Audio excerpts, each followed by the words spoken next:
show hell hates. This is Pastor Mike Online.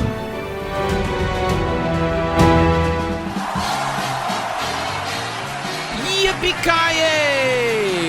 This is Pastor Mike, and I'm online, and I'm live with you today with an entire roll of Necco Wafers, courtesy of, actually, somebody sent me a whole box of Necco Wafers. They went out of business.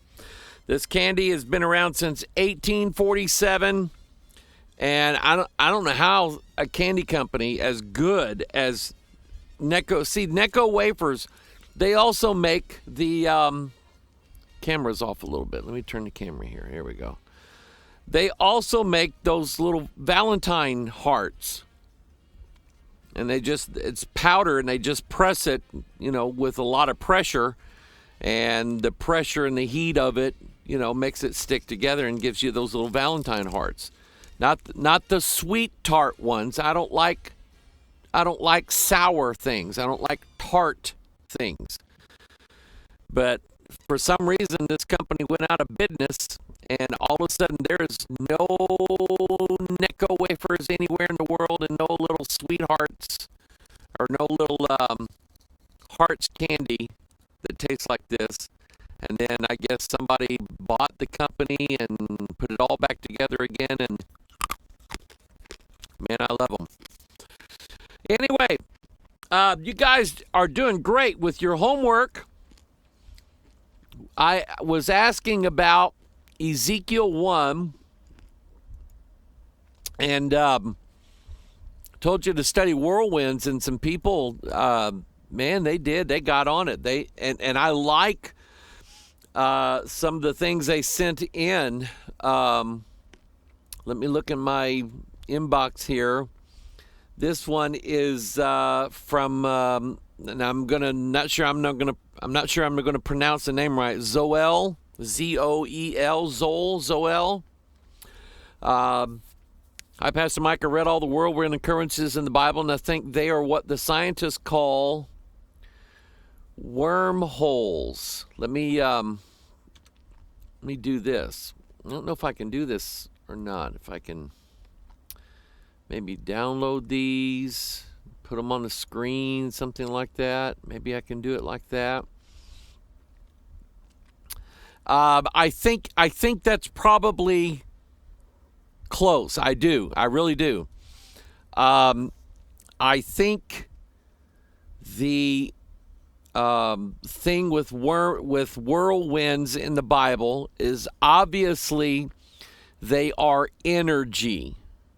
Some form of energy vortex. Let me explain a vortex. Flush the toilet. That's a vortex. Pull the plug out of the bathtub and watch the water go down the drain. That's a vortex. A tornado is a vortex. And what's interesting to me is that it follows the Fibonacci pattern ratio of a swirl. What am I trying to think of? Vortex.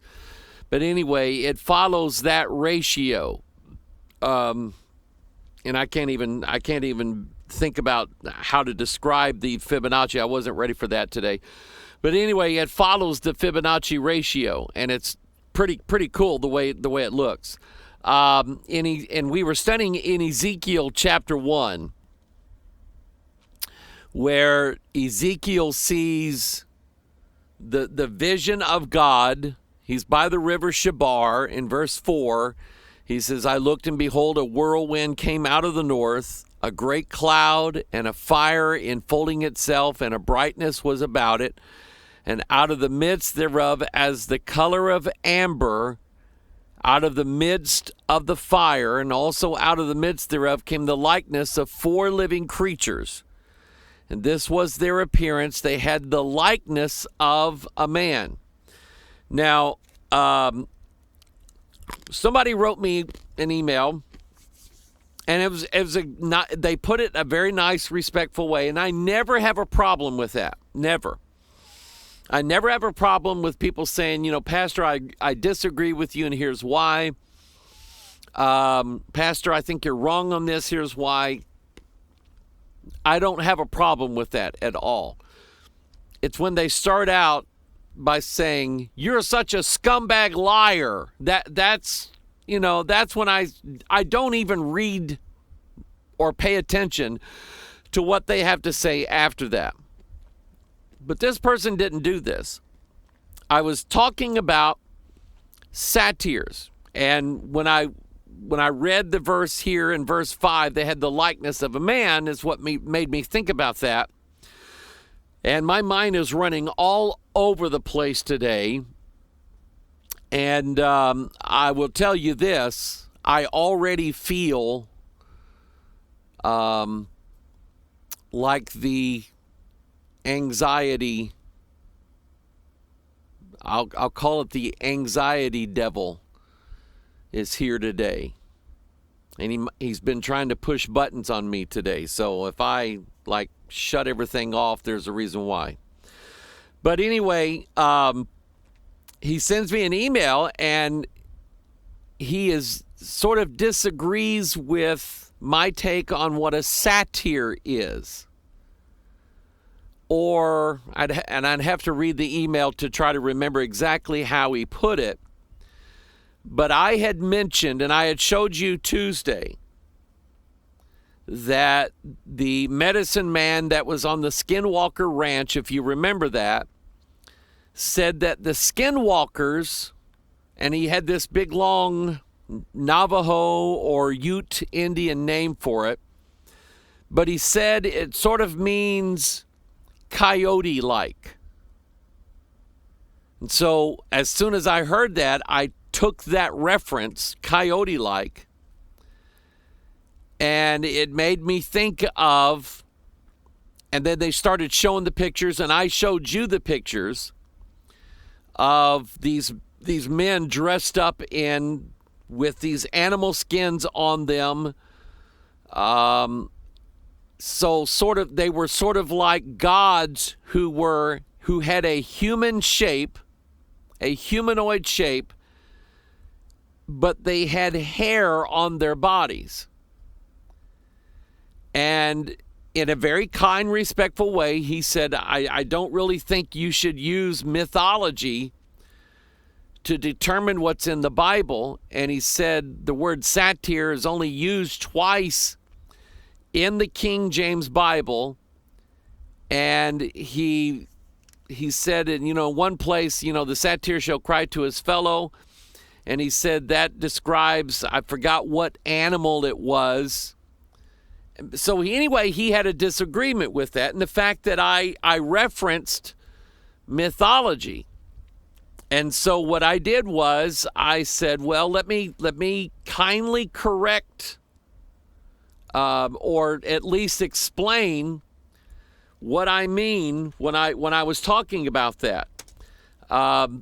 It is true that the word satyr is mentioned as that word only twice in the King James Bible. However, the root word for satyr, and let me put this up on the screen for you here. Let me do this, and I will press this. Click, click. This is blueletterbible.org, and I type in the word satyr like I did here and do a KJV search, and I hit it. If I typed in the word satyrs, there's another verse, there's another reference to it, and it's in Isaiah 13 where it mentions satyrs. So Isaiah 34:14, the wild beast of the desert shall also meet with the wild beast of the island, and the satyr shall cry to his fellow. And this person was saying that, that was some sort of animal that, made like a crying sound to another of its kind to draw it over to it. We know a lot of animals do that. They'll call one another and call one another, to form a group or maybe to mate or whatever. But the word satir, the Hebrew word, which is, I'm going to click it here, go to another tab, is sa'ir. And the word, all that it means is hairy. It's like the word in Isaiah 14 where the King James translators translated it Lucifer. And I'm trying to remember the exact word, but all it means is like bright. And so the NIV then decided, and all the other modern translations decided to make that morning star. And it has nothing to do with it being the morning star. Christ is the morning star. Lucifer's not the morning star. And even the Luciferians know who Lucifer is. Anyway, so the word sa'ir, Hebrew word, it means something that's hairy. And it's translated by the King James translators certain ways depending on the context. In 28 references, like a kid. And it doesn't mean a child, it means the literal meaning of the word kid, which is a young goat. 24 times it's translated as a goat. Twice, and I was incorrect in explaining, when I explained back to the guy that questioned me, I said one time, but actually it's twice. It's translated as a devil or devils. And that, but the that's what I was getting at. Because I believe that the skinwalker, being described as a coyote-like humanoid creature, is a devil creature. Also hairy and rough, and it's actually used in 2 occasions to describe Esau. That's another one.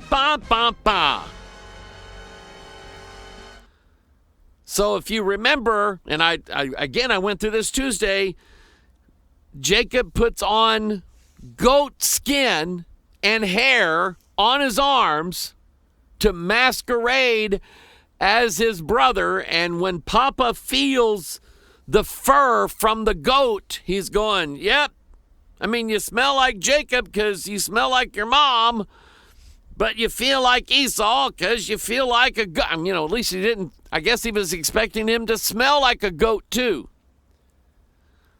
So my point is that I absolutely believe that while, yes, obviously, according to the Hebrew usage of the word sa'ir, there are earthly animals that are hairy that were called sa'irs or satyrs and were literal kids or goats of a goat flock. But in those 2 places, let me look those up, where it used the word sa'ir for a devil. Leviticus 17:7, and they shall no more offer their sacrifices unto devils, which in this case is satyrs. And 2 Chronicles 11:15, and he ordained him priests for the high places and for the devils, satyrs, and for the calves which he had made. Obviously now, we have 2 verses, 2 witnesses using the same word, and the word literally means hairy, that we have creatures that are humanoid in the spiritual realm. These are devils. They are hairy, scary devils. And I believe they could be a Sasquatch, a skinwalker. How about this one? A wolf. A wolf that has the ability to change and shift its appearance. Yes, I'm talking about shapeshifters. Where does that come from, Pastor Mike? Well, let's find out.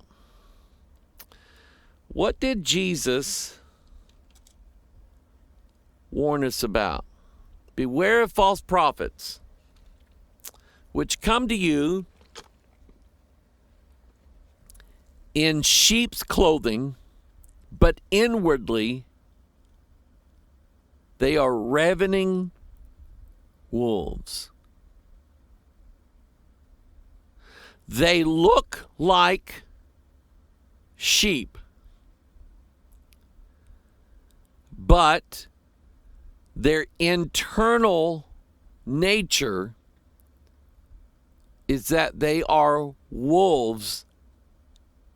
And best sermon I ever heard on that, Pastor Kelly said, I'm going to give you something so profound that you'll have to get out all kinds of Greek and Hebrew and big commentaries on it. I'm going to give you something so profound, you'll never find it in any of these. It's so deep and so profound. And he said, wolves in sheep's clothing are not sheep. And I went, that's amazing. Never thought of it that way before. And he was dead on right. Wolves in sheep's clothing are not sheep, they're wolves. They're very, very, very deadly. Very deadly. But Paul said it. I know this, that after my departing shall grievous wolves enter in among you, not sparing the flock. So, now let's get back to this Ezekiel thing and the whirlwinds. Somebody else sent an email. Pastor Mike, I'm appreciative of the way in which you continue serving the Lord. I'm praying for you and your family and the ministry each and every day. I appreciate that. Totally appreciate that. May the Lord continue bringing you good things from His Word. I have said it before and say it again. God bless the folks that put together the Pure Bible Search software. Actually, it was one person. Donna, the software lady, just as a ministry of her own, out of her own heart. When I put out the call, she responded. I was willing to pay to have this software made. She said, no, I'll do this for the Lord. And buddy, she did it. I mean, I love this. It took me a while to start using it because I was still using Quick Verse 3.0. And then once I started using it, I found it far better, far superior in every way. I love it. But anyway, he says, this person sending in the email, here's my take after studying the word whirlwind. I found in studying the occurrences of the word whirlwind that the word is found throughout the Old Testament only. Good catch. The Pure Bible Search software found the word whirlwind appears 27 times in the scripture. The plural of the word whirlwind appears 2 times, and in both instances of whirlwinds plural, they appear from the south. And that's from the book of Job. The whirlwinds come from the south. Regarding the singular word whirlwind, it only comes out of the south one time in Job 37:9. A north whirlwind, when looking at the context of the scriptures around it, appears 6 times. One of the more fun parts of doing this study was to search out words that seem to go with whirlwind. That's it. You're doing the right thing. Because what you do is you study this word, and all of a sudden you're going to see in more than one occasion, a word's going to be joined with that. Like the word alien. If you just study the word alien or aliens or alienated or whatever, you're going to see the word stranger connected to it. So what that's telling you is study aliens and then study the word strangers. And then somebody sent me this verse the other day. I never thought of it. But what did Paul say? Be careful to entertain strangers, for you might be entertaining angels unaware. And I went, that's perfect. That's spot on. So sometimes, and you can't say that every occurrence of the word stranger and alien means, something from outer space that's going to invade Earth one of these days. You can't say that. Because in some cases, we're the aliens and strangers. We're the ones who were not born here. Not our second birth. Our second birth is from New Jerusalem, from heaven, Jerusalem above. So sometimes it means us. Sometimes it means just somebody who is in your country, and God told Israel to be nice to them. And people, Americans, listen to me, be nice to immigrants.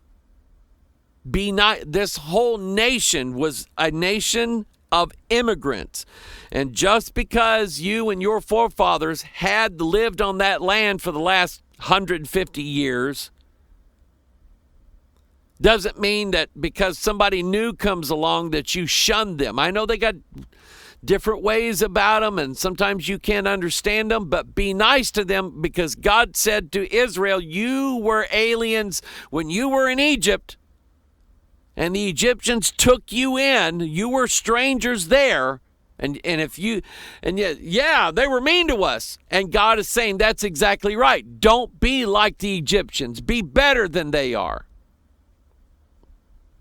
So not every form of the word alien and stranger in the Bible means aliens from the celestial realm. But certainly in some cases you can look at it and say, yeah. So he finds, this guy finds the word whirlwinds with chariots, desolate, fire, flame, wind, water in its forms, like seas, rivers, waters, clouds, the wicked, arrow. I love it. I love what you did with that study. You did that's exactly it. And keep those notes. Keep those notes that you have. Because you start keeping a notebook of things that you find in the Bible. And then all of a sudden, maybe one of these days, you'll start opening up pages, look, because something will come to your mind and you'll say, ooh, look at that. I found that last year and I made a note on that. And that's happened to me more than once. Now, I sent myself an email. I got on the local news channel in St. Louis, the CBS affiliate. This story showed up. Strange. Let me put it up on the screen for you, and there's probably going to be 10,000 ads. Strange light spotted in the sky over Arizona Wednesday night. So I'm going to go ahead and hit that, but I'm going to... Homeowners, this incredible tip is just for you. If you owe less than $331... Skip the ad. But anyway... People saw strange lights over the sky in Arizona Wednesday night. I don't know what this is. I'm not going to play the audio because YouTube kind of gets nervous when I play somebody else's content. I don't want to get a strike on my channel, I can tell you that. He's talking about the Starlink. Okay, and a lot of people saw that. My son called me and said, Dad, I'm seeing a bunch of lights in the sky. Now, was that Starlink? I don't know. But more and more and more unidentified aerial phenomenon is being seen. It's increasing.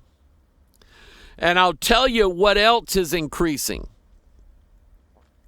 The amount of news stations that are covering it. The amount of news coverage that it gets from local TV stations, from national, like CNN, cable news, MSNBC, things like that, Fox News. Tucker Carlson's not afraid to talk about it. Now, in June, there was something written into one of the COVID bills before Trump was illegally voted out of office.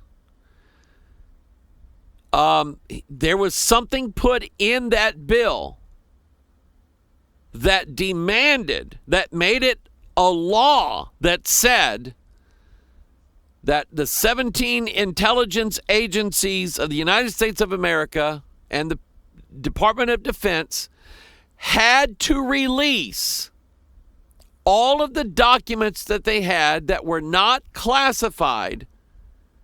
They had to release all of those documents by June, which is next month, that deal with UFOs, unidentified aerial phenomenon.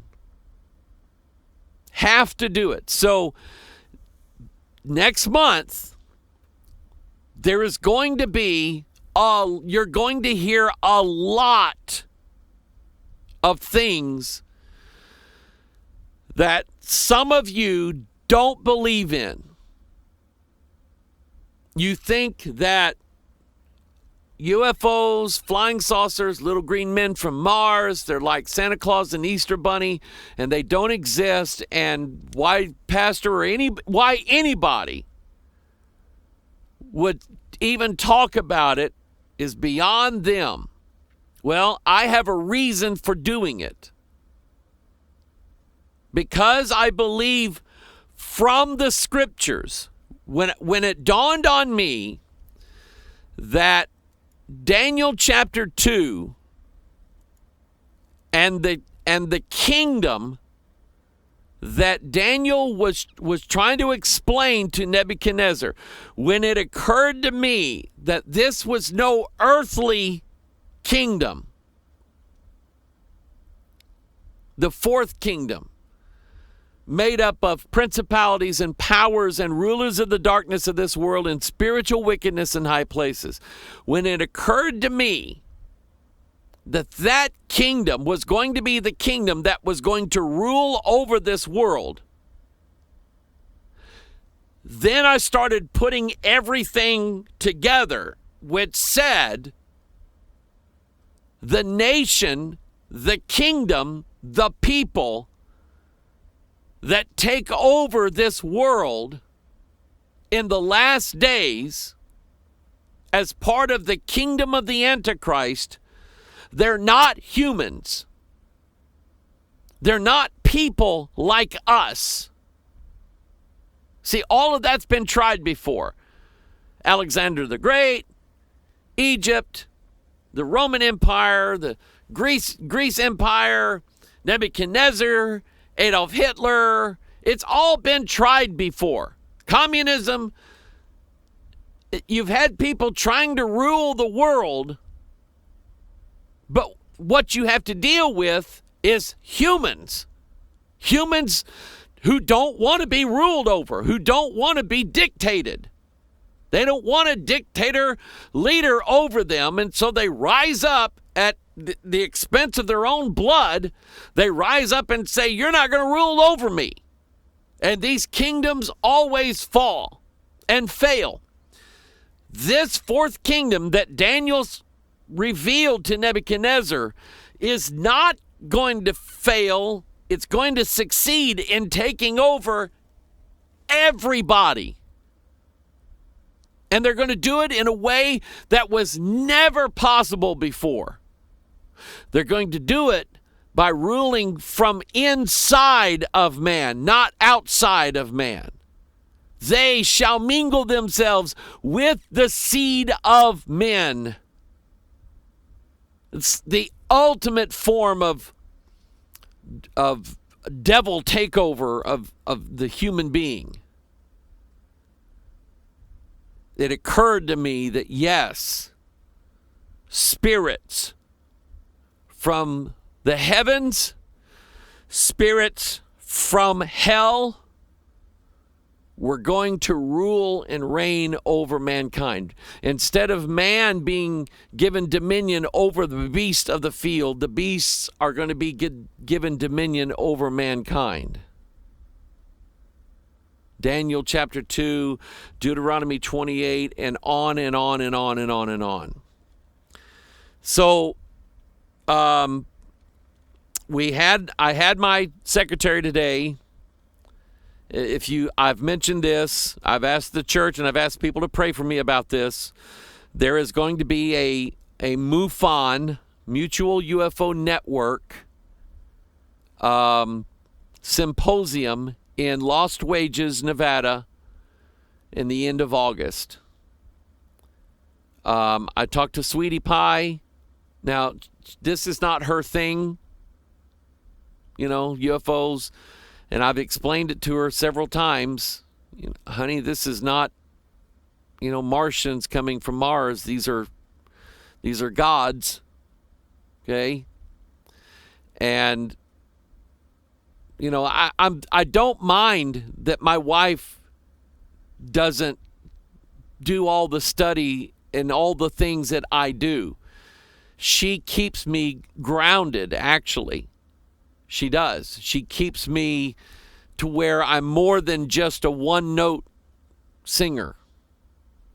Okay? If you notice, on Sunday morning during the sermon or whatever, I very, very seldom speak much about the things that I talk about on PMO. I try to keep them different and have different types of ministries. Because we can talk about UFOs today all we want to, but you might have a sin issue that I might need to deal with Sunday. And talking about UFOs is not going to help you with your sin issue. So she helps me keep grounded. But I talked to her about it, and I said, I want you to help me pray about it. And she does. And so I sent in the vendor booth registration form.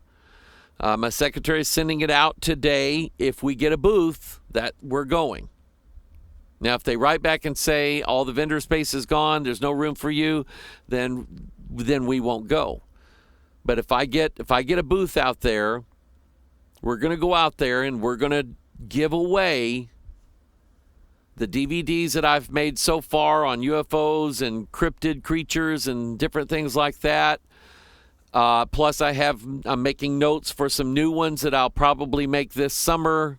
And then at the end of August, we're going to take a little 2-week road trip. We're going to see the Grand Canyon and see a bunch of stuff out that way. And then take our RV to Las Vegas and spend 3 days at this hotel giving out thousands of DVDs. And then kind of make a little road trip back home is what we're going to do. So help us pray about that. And but in advance of that, for those of you who have not decided yet that you are a believer in UFOs, flying saucers, unidentified flying objects, let me help you with what the scripture says. Because we're in Ezekiel, and Ezekiel is in the whole first chapter of Ezekiel, and then the 10th chapter sort of reiterates it. It tells you that God does actually have a chariot that he rides in. And his chariot, and this is what's different about God's chariot. God's chariot is actually a living thing, a living creature. Okay? Deuteronomy 17. Is that on the screen? Let me make sure that's on the screen here. Where's my mouse at? There we go. If there be found among you within any of thy gates, which the Lord thy God giveth thee, a man or a woman that hath wrought wickedness in the sight of the Lord thy God, in transgressing his covenant, and hath gone and served other gods, and worshipped them, either the sun or the moon or any of the host of heaven. These are other gods, is what they are. which I have not commanded, and it be told thee, and thou hast heard of it, and inquired diligently, and behold, it be true, and the thing certain, that such abomination is wrought in Israel, then shalt thou bring forth that man or that woman which have committed that wicked thing into thy gates, even that man or that woman, and shalt stone them with stones till they die. God's serious about this. So people like Stephen Greer, Tom DeLonge, Linda Moulton Howe, I listen to these people, and I listen to the information that they have found. Some I believe, some I don't. I won't believe it until I can find it for sure in the scripture. But they, in some cases, they talk like they want these things to come. They want them down here so bad so they can, join with them, and let's have a new world, and we can stop all the politics and all the bad things that go on in the world. These gods are going to help us with energy. We won't be driving, polluting cars anymore. There won't be any more climate change. Ha, ha, ha, ha. Like that's a real thing. And that's what they're wanting. They're wanting these gods to come and deliver us from all of our problems. Somebody sent me the email the other day, and they said, Pastor, I was watching a thing on aliens and UFOs, and they said that, the aliens said that they put us here. And if I've heard that once, I've heard it 1,000 times from any number of UFO books and UFO videos that they put us here. They have rights over us. And they're going to come and intervene so that we stop destroying our planet. The movie, The Day the Earth Stood Still. Now, I want you to think about that reference now. Why call it that? Why call that movie that? Because it's about an alien who looks like a human, Klaatu, in both versions, the 50s versions and then the 2000, I think it's about 2002, 2004, somewhere around in there. Keanu Reeves plays the alien. The Day the Earth Stood Still, to me, is a reference to Joshua 10, when Joshua commanded the sun and the moon to don't move, because I got a war to fight. And in both versions, the alien comes and he's going to stop the humans. Because we have nuclear weapons now, we're a threat to the other galactic alien entities. And there's hundreds of them, he said.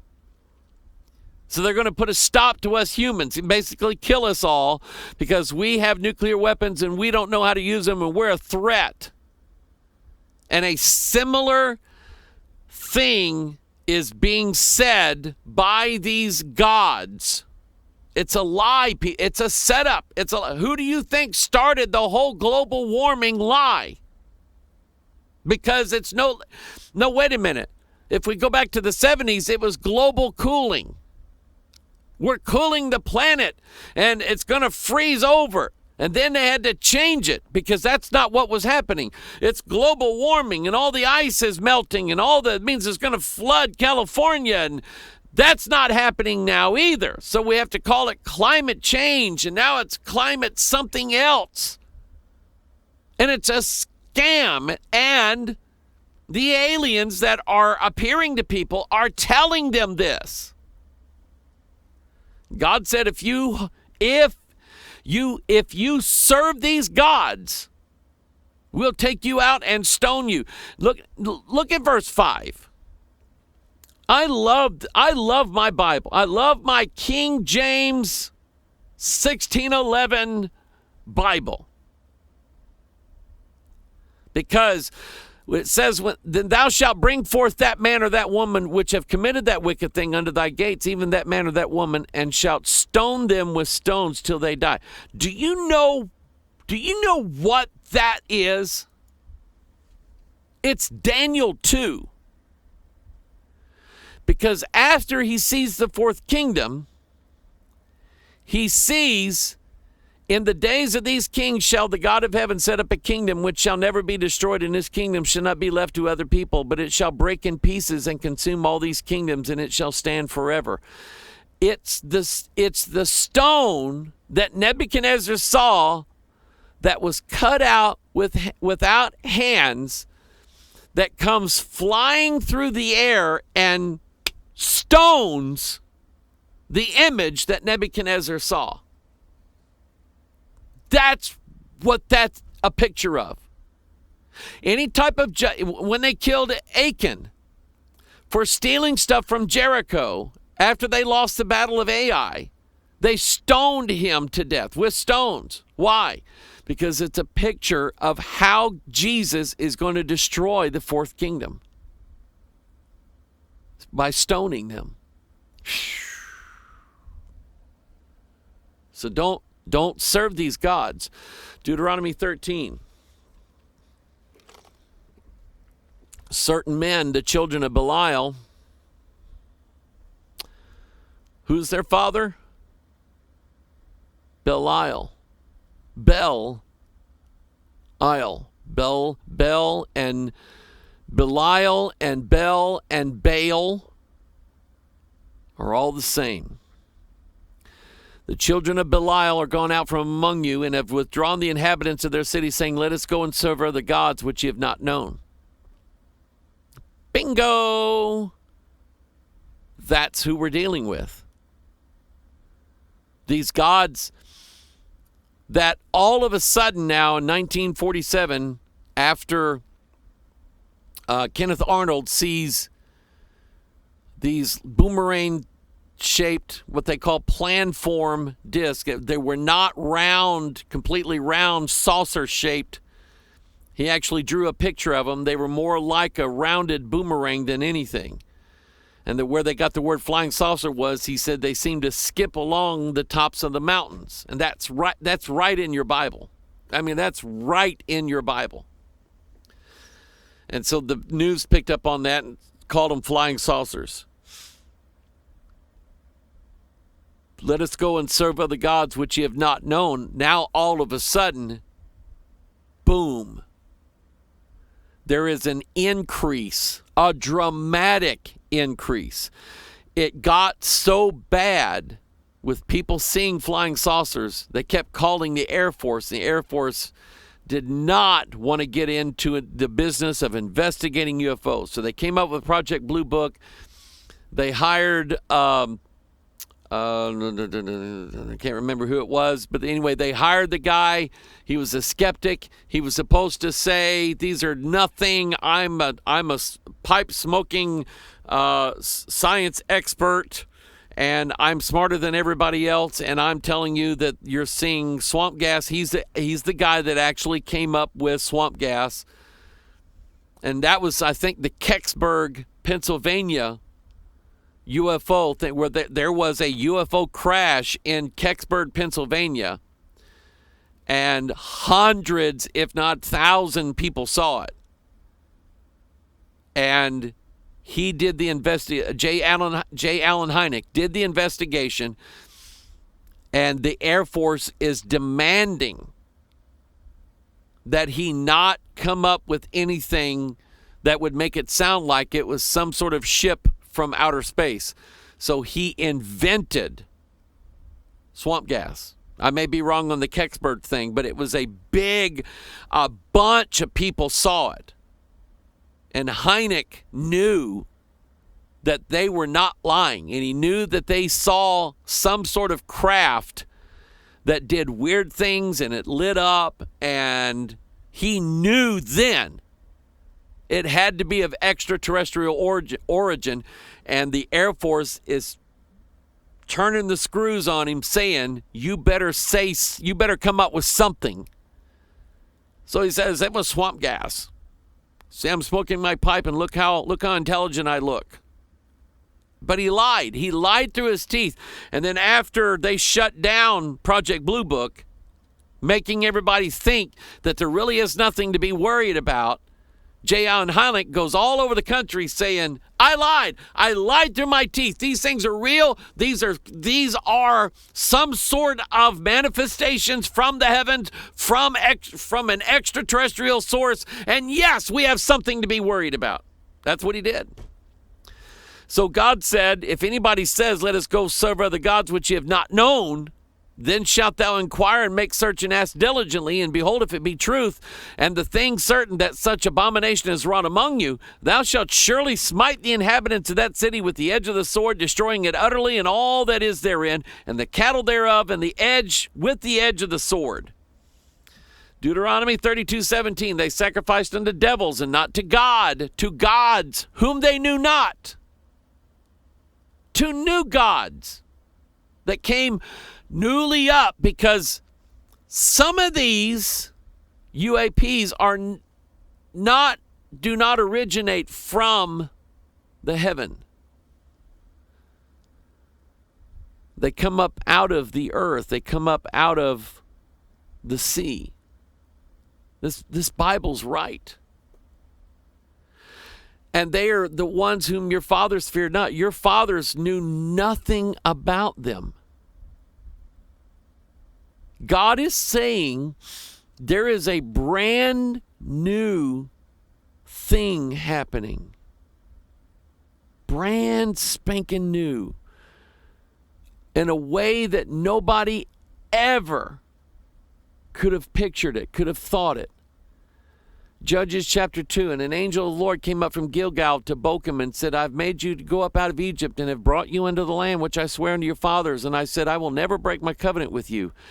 And you shall make no league with the inhabitants of this land. You shall throw down their altars, but ye have not obeyed my voice. Why have you done this? Wherefore I also said, I will not drive them out from before you, but they shall be as thorns in your sides, and their gods shall be a snare unto you. And people, if you're chasing your tail with internet rumors and lies and not in your Bible where you need to be, you're fixing to be caught in a snare. A snare. And you know, and I had a guy in our church explain the difference. He traps animals. He's a trapper. He fishes, he hunts. I mean, he's good at it.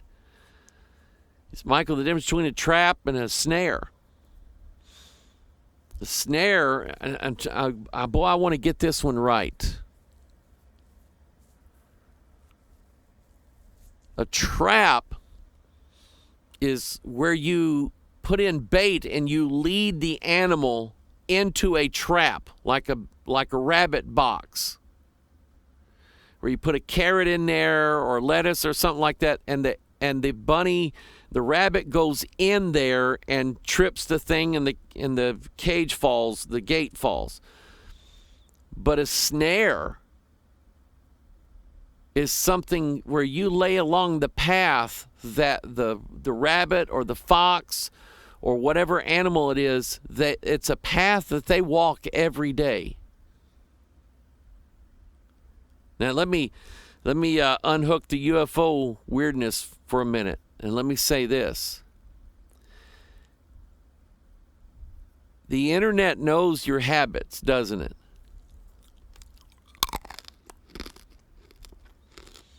The internet knows, the devil knows the path that you take every day. One of these days, he's going to lay a snare there, because he knows you're going to walk down that road. And I have no idea what road it is for you. I know which one it is for me. There's several. But he's going to lay a snare there, because he knows, he's seen you go down that path day after day after day after day. And he's just laid a snare there to set you up.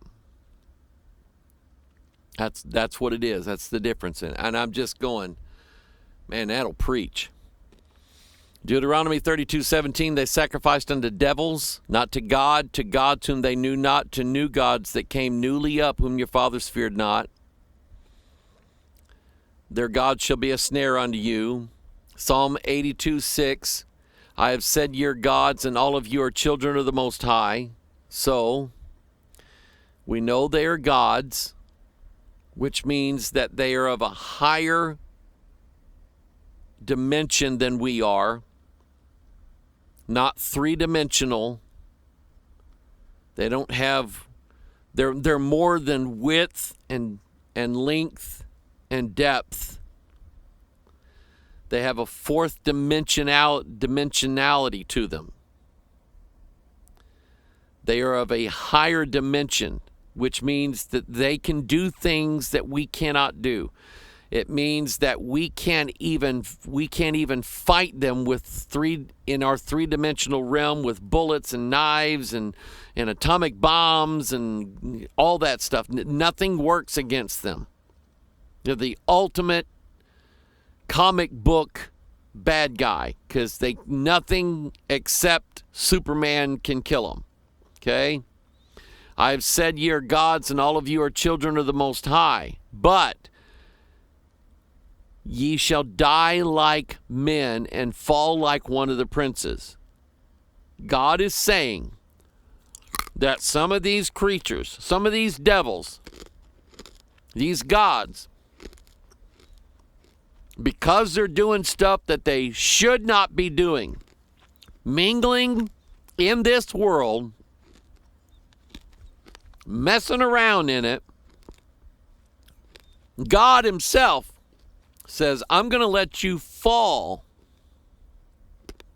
Think of things that fall. Dagon fell. He was a god. He was a god, wasn't he? He fell twice. Every time you see Satan, he's falling. Isaiah 14, how art thou fallen from heaven, O Lucifer? Jesus says, I see Satan falling as lightning from heaven. Revelation 12, Michael prevailed in the war and cast the devil out of heaven. He's falling. Every time you look at him, he's falling. Then they throw him in the pit. What does he do for 1,000 years? He falls. These gods that come to this earth, God is going to do something to them so that they die a mortal death. They die a death like we die a death. Gods aren't supposed to do that. Revelation 6, I beheld when he had opened the sixth seal. And lo, there was a great earthquake, and the sun became black as sackcloth of hair, and the moon became as blood. And this is what happens immediately after the tribulation of those days in Matthew 24. And again, thank you. I'm reading the comments because I've asked the question in the last two Watchmen broadcasts, if you can show me a 7-year tribulation, if you can show me a tribulation period lasting 7 years, I'll believe it. And I will make the video that says, boy, was I wrong. I will. I would love to do that. Because one thing that I value more than anything is I want people to believe me. I don't like being called a liar. I really don't. It bothers me. And if I'm lying about something, if I'm so wrong about something in the Bible, I'm going to get in trouble when I stand before God. I am. And I'm not looking forward to that. So I would rather take the punishment here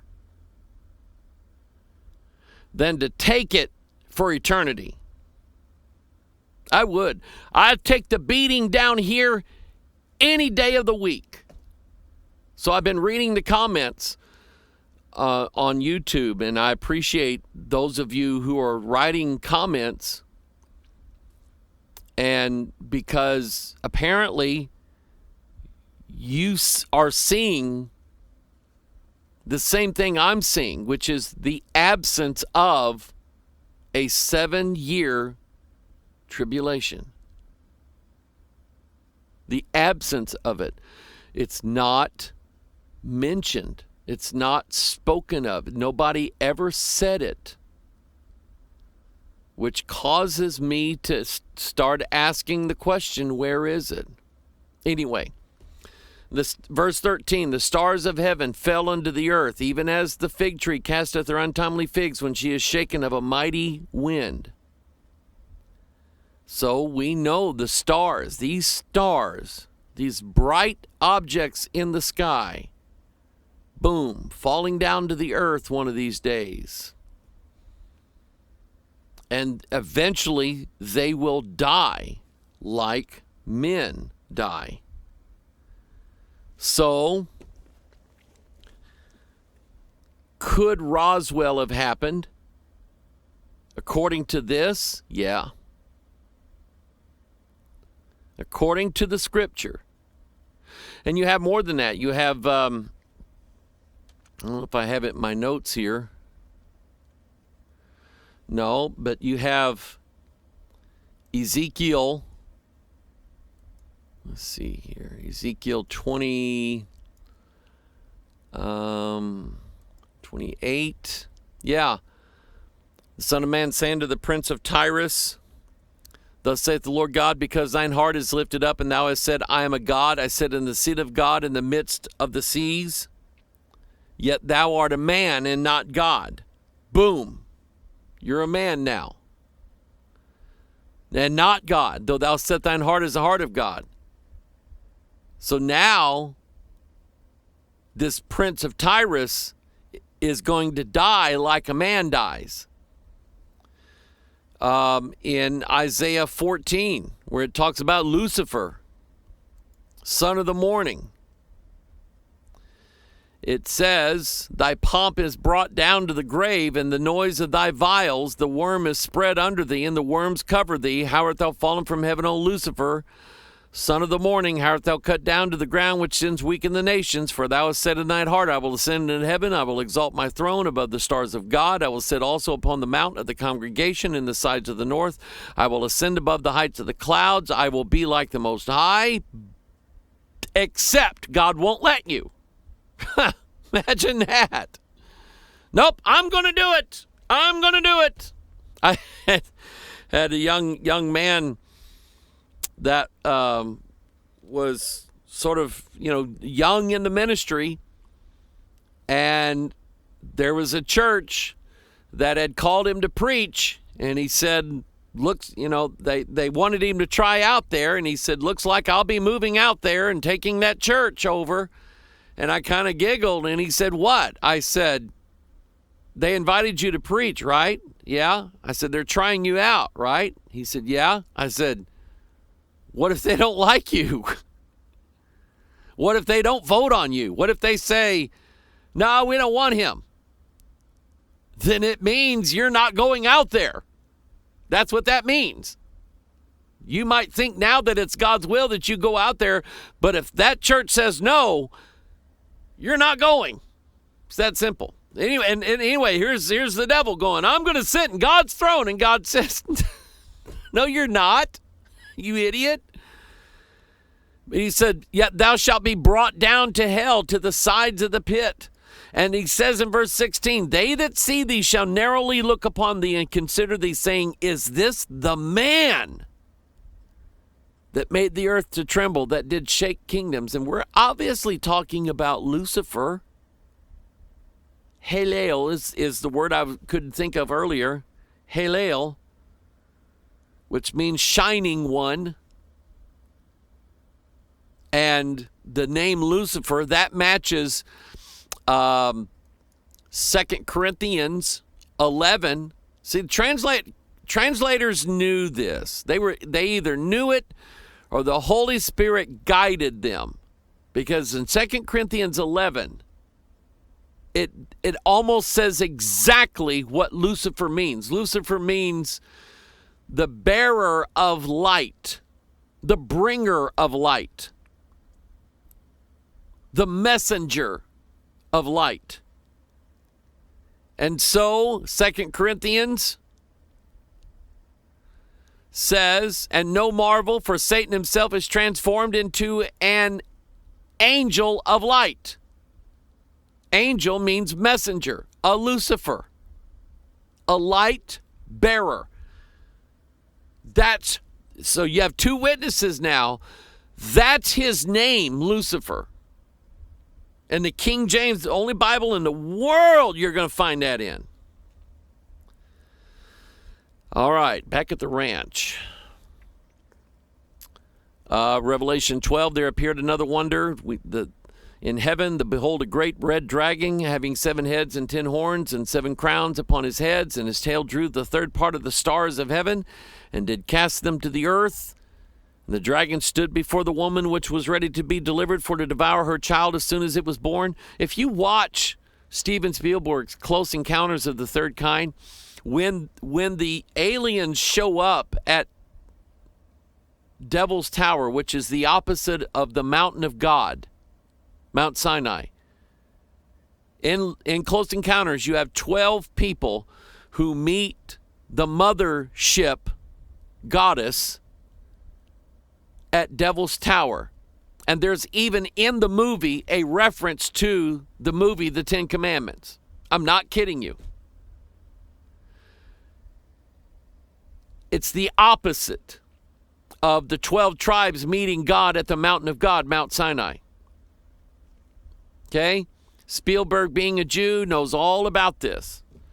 But anyway, when the aliens and their ships start making an appearance, you see like falling stars shooting out of the heavens.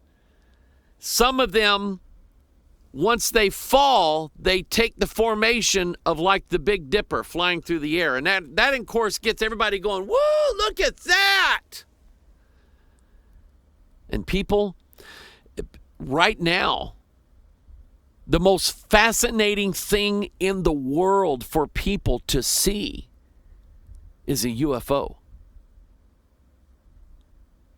If a UFO appears, I mean, people stop everything they're doing and they get their phone out and they film it. Or they're just dumbfounded in awe.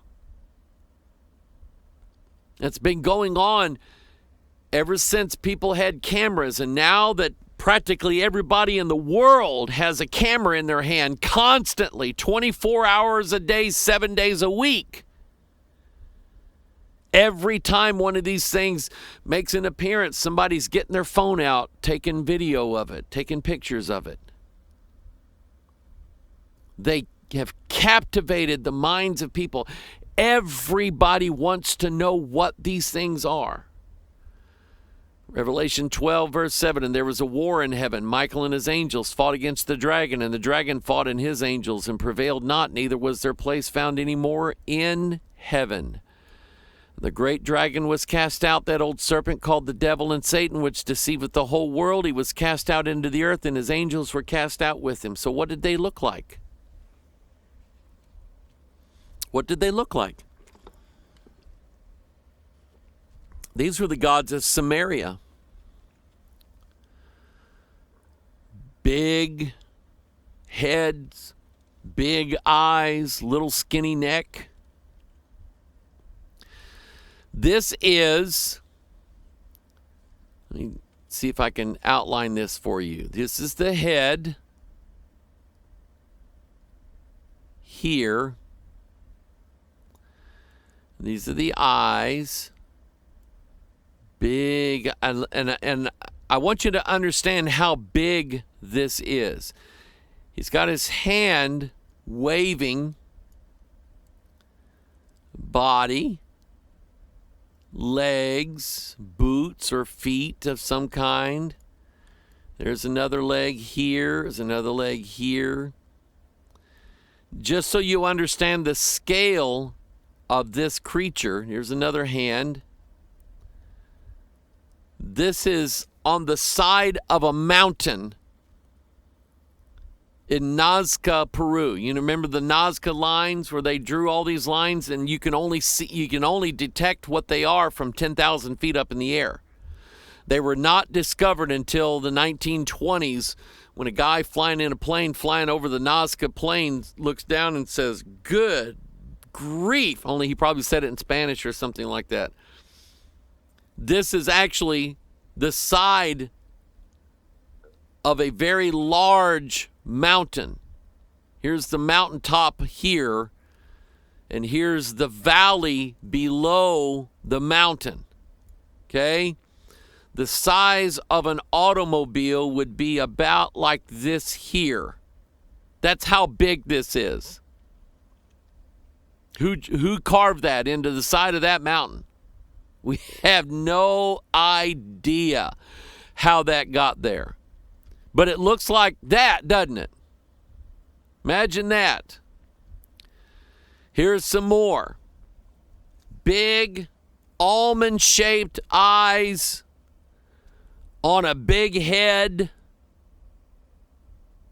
These are gods that, I believe, at some, and this is what I said in the email to the gentleman, very nice, very cordial, and I love it when people can disagree in a gentlemanly Christian way. Even if he doesn't agree with me still, I'm fine. But I believe that in days past, these were not myths that they experienced, that they made up tales that they told their children. I believe that at some point, some of their ancestors saw these gods. Is it possible for humans to see gods? Yes. Paul said, be careful to entertain strangers, for they might be angels. There was 2 angels that came to meet Abraham and Sarah. And those same 2 angels went to Sodom, met with Lot and his family. They looked just like men. They ate food. They got their feet washed. I mean, I can't explain it, but that's just how it was. Somebody said, well, that's how they appeared to them. They appeared to be men. Bible doesn't say that. The Bible does not say anywhere that those angels were there under a false appearance of looking like men. It doesn't say that anywhere. And some people, that's their argument when they don't want to believe that the angels mated with human women. Because they said angels are spirits, and we know that spirits don't have a form, which is not true. It's totally not true. Every angel that God created is a spirit, and every angel that God created has a form. And if you, well, okay, I'll show you. First of all, let me show you that the spirit of man has a form. Job 26:13, by his spirit he hath garnished the heavens, and his hand hath formed. That's not the one I'm wanting here. Maybe it's the word form. No, let's see here. Spirit, it's something. I'm not finding the verse that I know is there. Let's see here. Yeah, here it is, Zechariah 12. I knew it. And layeth the foundation of the earth, and formeth the spirit of man within him. There, see? He formed the spirit of man, gave it a form. And then in 1 Corinthians 15, we are told that there are terrestrial bodies and celestial bodies. We are told that right in here. It is sown in dishonor, is raised in glory, is sown in weakness, raised in power. It is sown a natural body, is raised a spiritual body. There is a natural body and there is a spiritual body. And it also tells us that if it's a body, it came from seed. To every seed his own body. Weird looking E.T. type aliens that supposedly Spielberg just made up out of his head. No? I think he was inspired to make these. Let me just say this. The idea to show you how much Steven Spielberg was in on UFO secrets when he wrote the script for Close Encounters. He wrote the script and directed the movie himself. Every part of that movie was him. It came right out of his imagination. And just to show you how much he knew about UFOs and aliens, if you've watched the movie, you saw little children with big heads and big eyes. They actually hired, they did a lot of the filming of those scenes down in a Air Force hangar in around Mobile, Alabama. They contacted a dance teacher, local dance teacher, and said, we need girls about the age of about 6 or 7 years old, because we're going to dress them up to look like little aliens. And so you had all these girls from this dance troupe hired to be in this movie. That was like 1975, 76, 77, somewhere around in there. At that time, no one was reporting it was happening, but no one was talking about it. No one was reporting or talking about these little childlike aliens with big heads and big eyes. No one was talking about that. It wasn't until Whitley Strieber came out with the book Communion in the early 90s where people freaked out when they saw the painting of the alien that he had encounters with. People saw that and it recalled to their memory things that they had seen but couldn't remember. And so all of a sudden you had people coming out of the woodwork in the 90s going to see hypnotherapists, psychiatrists, being hypnotized, doing regressions, talking about how they were on these alien ships and these big-headed aliens with these big almond eyes and grayish white skin. When Spielberg came out with that, no one knew that that's how those aliens had been appearing. But Spielberg knew. He was either told by the stories that he read, we know that one of the consultants of his film was J. Allen Hynek, because he gave him a scene in the movie. So Spielberg knew the scene. He knew what he was doing, and practically every part of that movie and every story of an alien encounter in the movie Close Encounters was based on a real event. Something that really happened. Now again, if this is all like, Mike, I can't handle this stuff. This is all people, this make-believe, it's not in the Bible. I'm telling you it is in the Bible. These are the gods. They have different forms. Not all of them look like small children with big round heads and big almond eyes. Not all of them look that way. Some of them look like dragons. reptiles, lizards, snakes, crocodiles. They take on various forms, and people throughout history have carved them, painted them, memorialized them in some fashion, some way, because they were their gods and they worshiped them.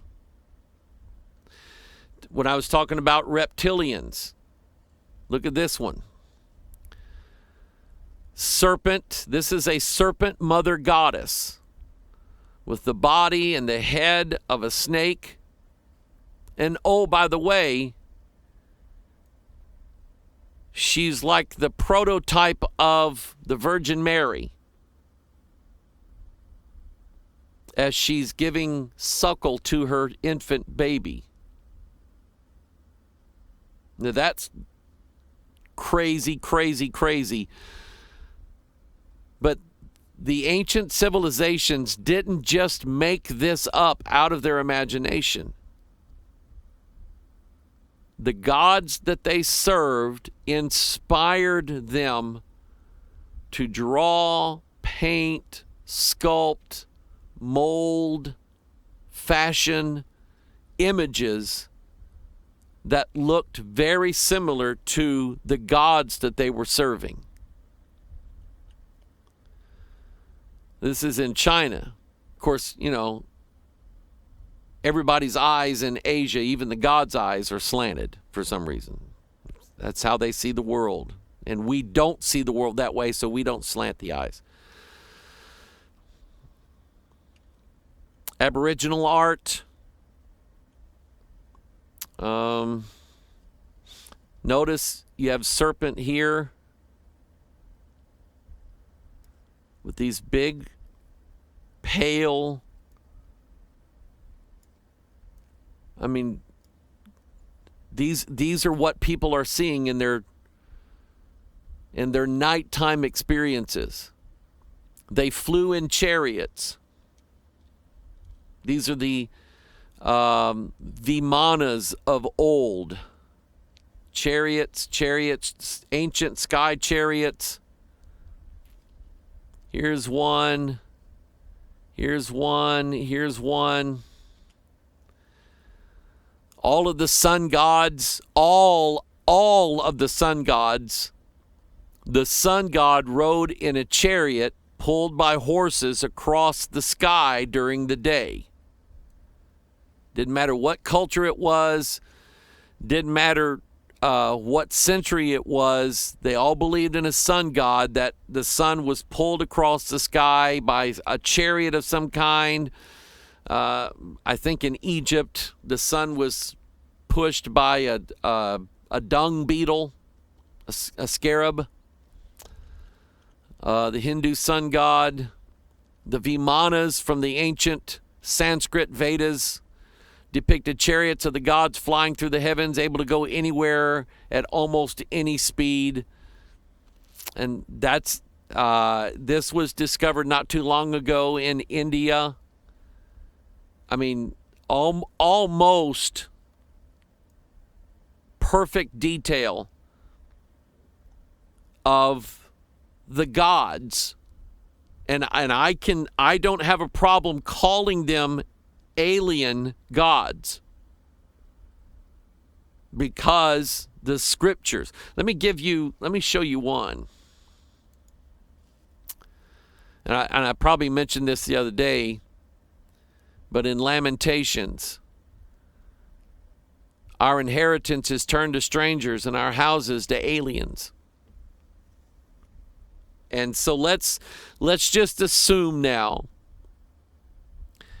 that this verse is talking about a future event where the fourth kingdom and the people of the fourth kingdom who are part of that, principalities, powers, rulers of the darkness of this world, spiritual wickedness in high places, where those people as they're being kicked out of heaven, as they're being led out of the pit, they are going to, like a flood, I'm using biblical language here, as a flood, cover the earth. Or they come as a cloud to cover the earth. The day of the Lord is a day of clouds and thick darkness, the Bible says. And God says it in so many different places, in multiple ways. And that's what I'm doing now, is I'm trying to collect together the different ways that God describes this kingdom is coming. He describes them here as strangers and aliens. He says in another place that they're a nation. They're the terrible ones. He says that they are a nation of fierce countenance. He mentions in at least 2 places, and there's even a third one that I could link into that, where it says that they speak a language that no one knows. Now, currently on this earth, I am not aware of a language that a certain group of people speak that no one else on the earth knows. I'm not aware of one. This is going to be a people whose tongue no one will understand what it is that they're saying. No one will. And they're going to be released on this earth as a judgment and as part of the wrath of God upon a people of this earth who refuse salvation.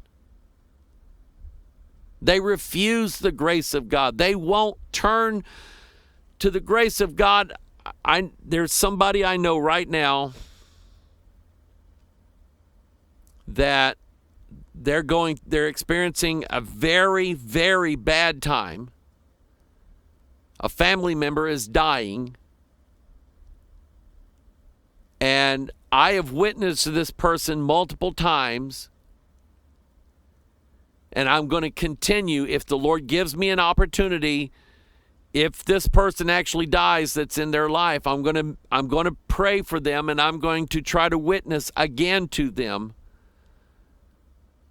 But so far in witnessing to them, I've gotten nowhere. Absolutely nowhere with them. This person loves to drink. That's a big problem, because this particular person will more than likely drown their sorrows in alcohol. And you would think that when bad, terrible, horrible things happen in a person's life and you present to them the love of God, you would think that they would turn to it, but they won't. In most cases, some do, but in most cases they won't do it. Why? They love their sin more than they love God. And because of that, God is going to have to pour out his wrath upon them, and he's going to have to allow them to be ruled over by the most cruel of all authorities. Men, I've seen what cruelty men can do. But let me tell you, beasts are way more cruel than any man ever is or ever has been. And this is what we're dealing with. We're dealing with beasts. Now, let me pull the scriptures back up here. To tie this in, I'm gonna get done a little early here. I've got a visit to make. I'm going to try to see Sister Bonnie. I'd like for you to pray for her. She's not doing well, so just lift her up if you would. This is Brother Roy's wife. And here's how I'm tying this in with Ezekiel 1. Ezekiel sees out of the midst of the whirlwind. And that whirlwind, I believe, is like the guy said, Zoel, if I'm pronouncing it right, like a wormhole, like a portal that opens up between our world and, let's say, heaven, the third heaven. So God immediately just opens up this whirlwind, and he comes and he's here. Twice in Job, the Lord spoke out of the whirlwind. And that sort of gives me, there is a place in the Bible that says their wheels on their chariots are going to be like whirlwinds, which whirlwinds have everything to do with gravity.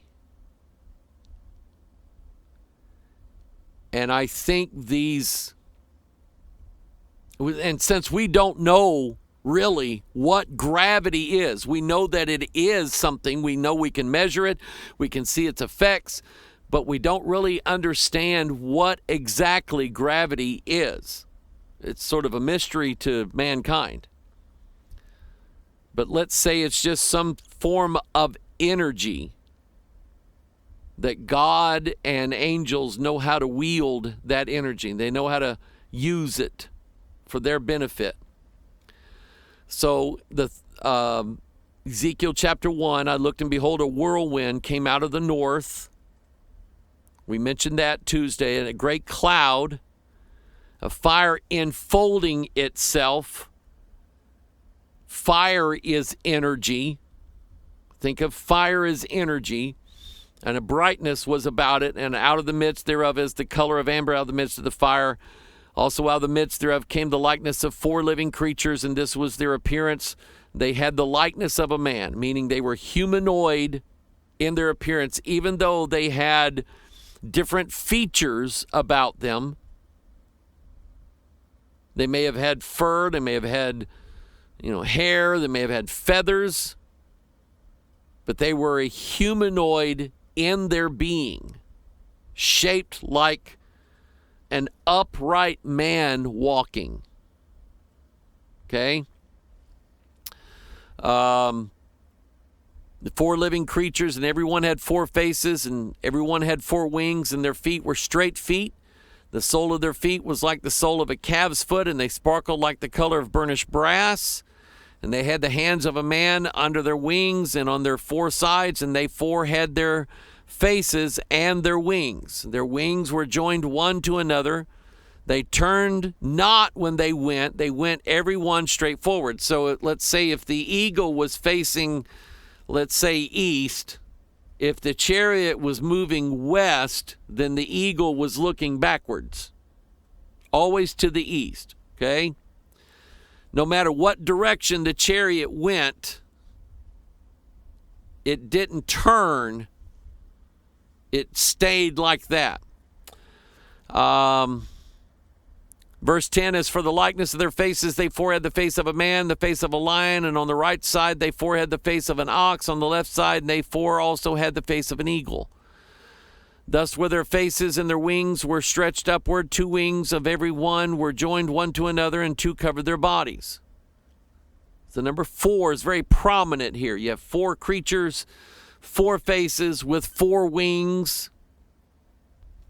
As for the likeness of the living creatures, their appearance was like burning coals of fire. Why? Because when God made all of the angels, every one of them, the good and the bad, he made them out of the substance of fire, which, in other words, he made them out of pure energy. If you can comprehend that. He made them, you could say, like he made them out of electricity, if you wanted to picture it that way. But they were made out of fire, flaming fire, the Bible says. his ministers of flaming fire, was the substance that he made them from. Pure energy. So that's why Paul said the celestial body is different than the terrestrial body. The terrestrial body, we're not made out of energy. We're made out of dirt. That's all we're made out of.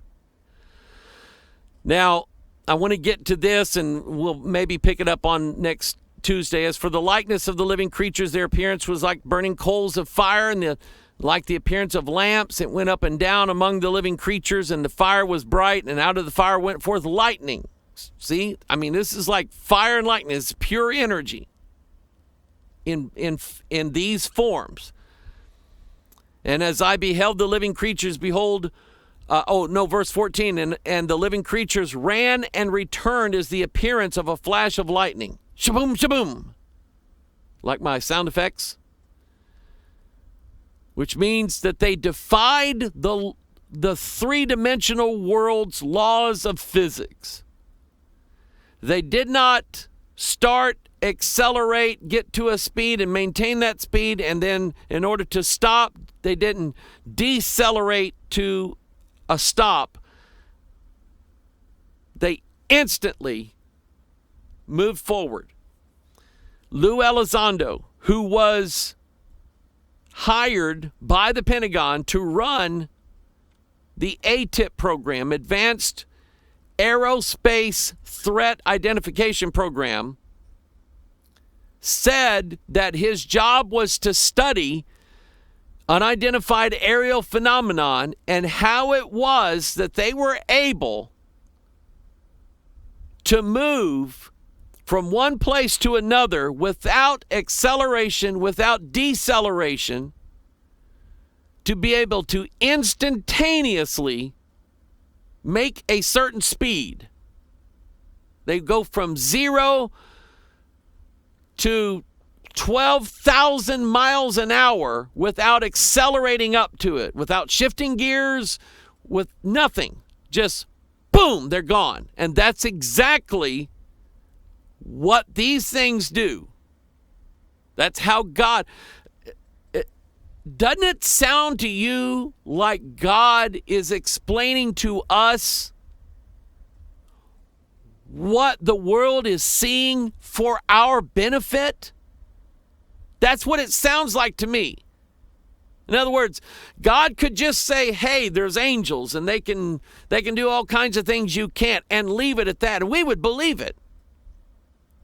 But God now is spending time in the Bible, spending real estate, writing this out to explain to us how angelic chariots move about, so that when we live in a time when these evil angelic chariots start showing up, we don't have to wonder what they are. We know what they are. God is spending time here to teach us these things. I suggest that we spend time studying it so that we don't get caught up in the ooh and ah. Those things are absolutely amazing. All this. Oh, we want you to come down and show us your amazing vehicles and show us your amazing power. We want that to happen. God's spending the time to teach us how all of that works and how all of it is. Because I'm telling you, starting in June, if that report comes out, and it's supposed to by law, that's all you're going to hear for a while. And you're going to hear some weird stuff that your comrades in arms saw that they were too scared to tell you about. I mean, I talked to these guys who were in the military, and every now and then, if I find out that they were at a nuclear base, I ask them, did you see anything flying around in the sky? And most of them say no, no, never saw anything like that. Now, they could be telling me the truth, but they're not going to tell me that. They're not going to admit that. Because they came from a time when you did not admit that you saw a UFO. But the time to pull the covers off is now. Because we're approaching that time. I love you. Bible.